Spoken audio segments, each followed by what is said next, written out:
तर मंडळी झालं असं, वातावरण छान झालं होतं म्हणून आम्ही निघालो होतो आळंदीला. तिथे गेल्यावर आधी मोगऱ्याची माळ घेतली आणि मग पोहोचलो इंद्रायणीच्या गाठी. पाण्यात पाय सोडून संत वाहणाऱ्या नदीकडे बघत बसायला कोणाला नाही आवडणार, पण तितक्यातच पावसाला सुरुवात झाली. मग तिथं तर काही जास्त वेळ थांबता आलं नाही. मग म्हटलं माऊलींच्या दर्शनाला वेळ नको म्हणून आलो मंदिरात.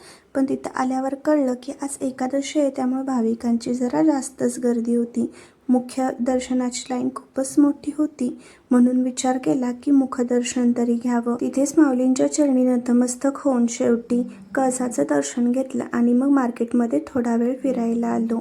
तिथून देवाचा गोड प्रसाद घेतला आणि पुढच्या प्रवासाला निघालो. पुढं कुठं निघालो होतो आम्ही? पुढे आलो श्री गजानन महाराजांच्या मंदिरामध्ये. मंदिराचे नक्षीकाम, ती भव्यता आणि सगळ्यात महत्त्वाचं म्हणजे तिथली शांतता खूपच कमालीची होती. अगदी डोळे दिपून जातील असं सौंदर्य होतं. तिथून पुढे आम्ही एका ऐतिहासिक ठिकाणी गेलो होतो. ते कुठं हे पुढच्या व्हिडिओमध्ये सांगते. तोवर लाईक, शेअर अँड सबस्क्राईब.